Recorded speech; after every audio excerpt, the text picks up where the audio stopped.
I always wanted to be number one. I took it very seriously in my career. So this was the same when I started with bodybuilding. I didn't want to just be a bodybuilding champion. I wanted to be the best bodybuilder of all times. The same was in the movies.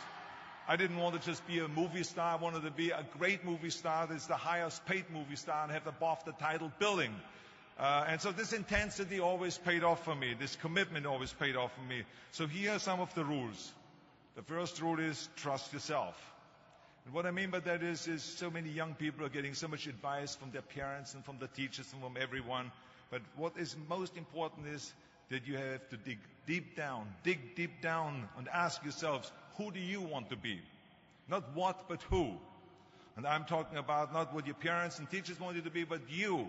I'm talking about figuring out for yourselves what makes you happy, no matter how crazy it may sound to the people. I was lucky growing up because I did not have the television, or I didn't have telephones, I didn't have the TV, the computers and the iPods. And of course, Twitter was then something that birds did outside the window.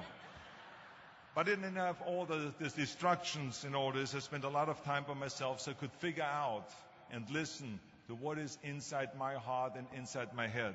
And I recognized very quickly that inside my head and heart were a burning desire to leave my small village in Austria. Not that there was something wrong with Austria, it's a beautiful country, but I wanted to leave that little place and I wanted to be part of something big.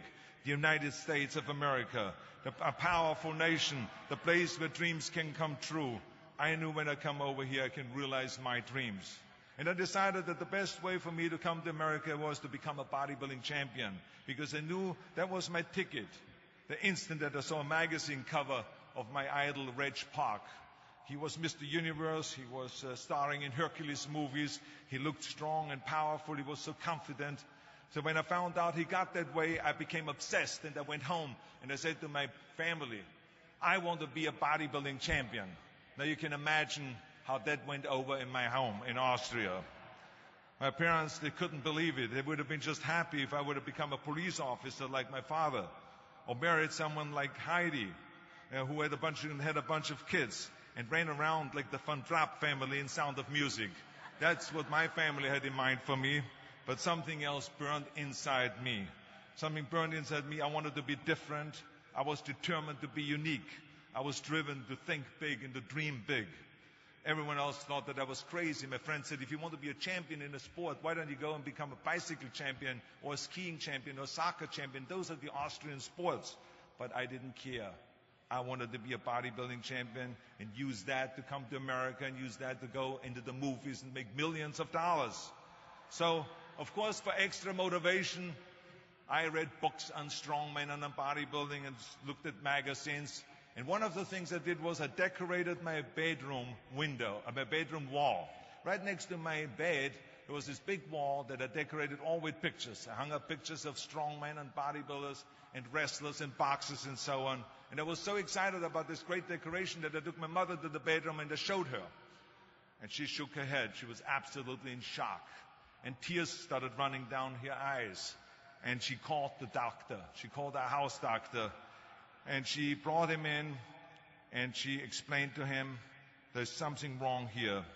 She said, she looked at the wall with the doctor, she says, where did I go wrong? I mean, all of Arnold's friends have pictures on the wall of girls. And Arnold has all these men, but it's not just men, they're half naked.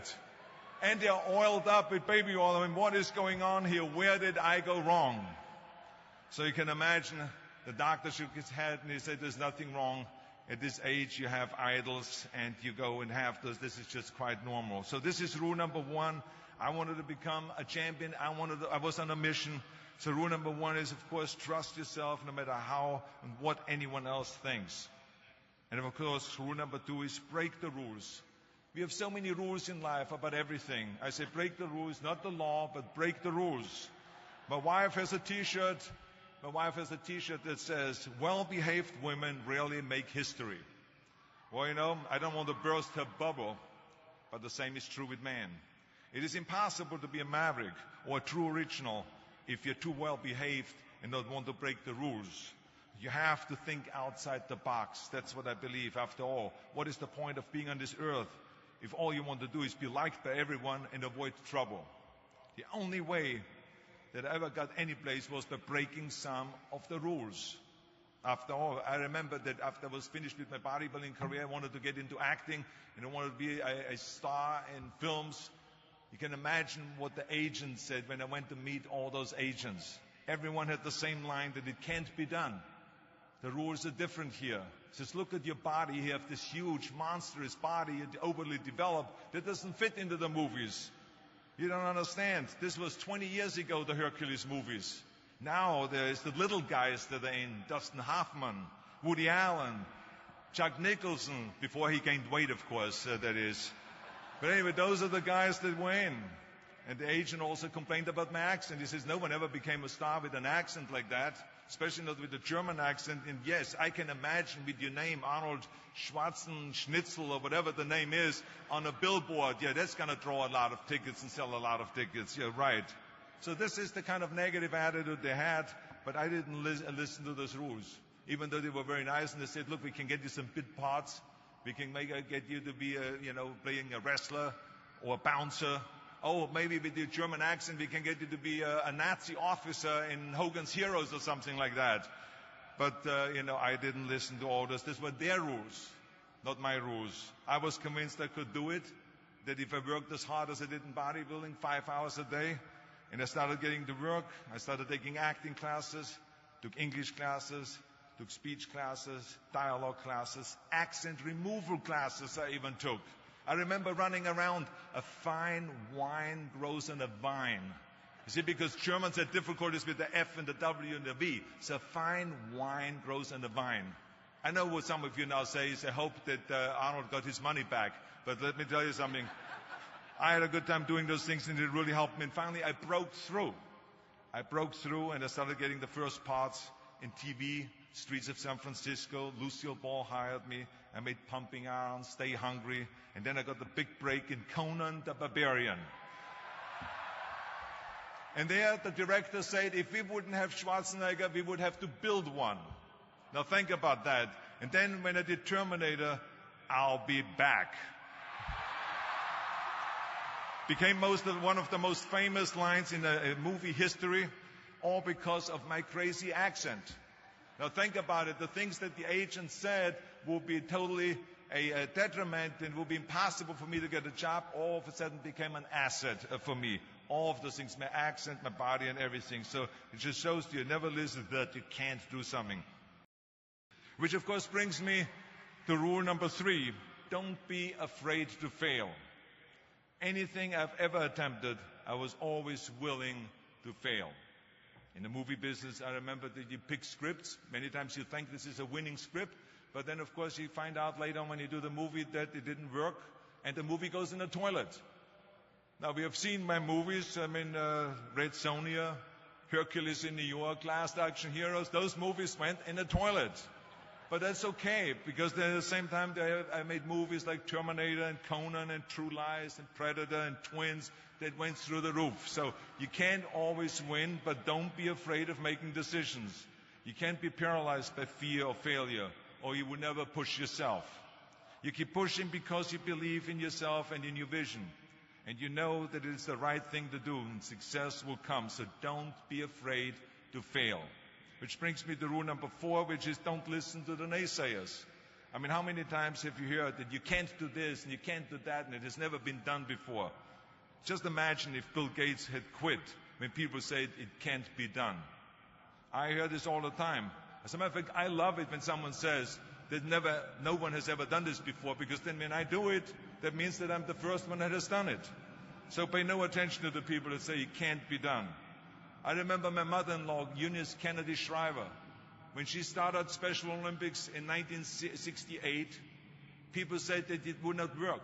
The experts, the doctors that specialized in mental disabilities and mental retardation said it can't be done. You can't bring people out of the institution.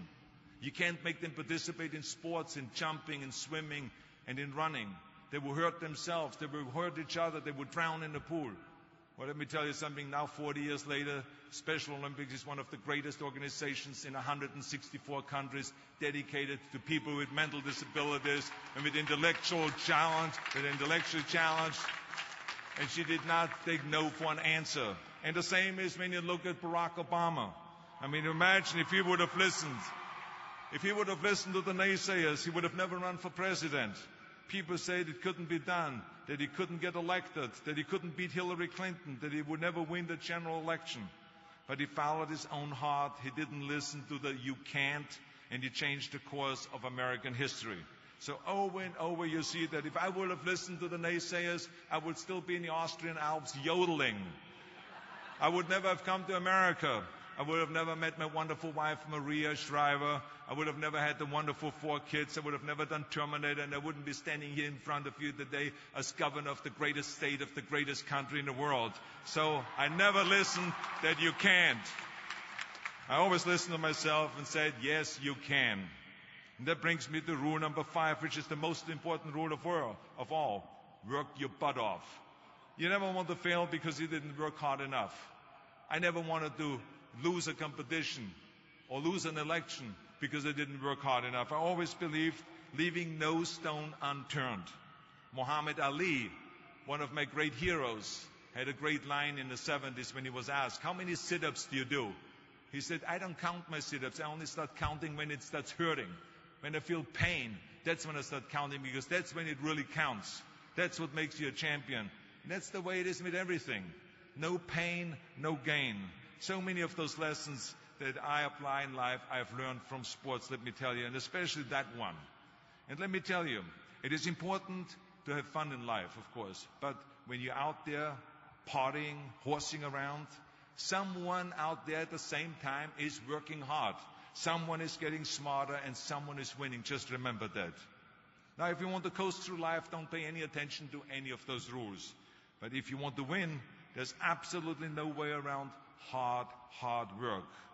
None of my rules, by the way, of success will work unless you do. I've always figured out that there's 24 hours a day. You sleep 6 hours, and you have 18 hours left.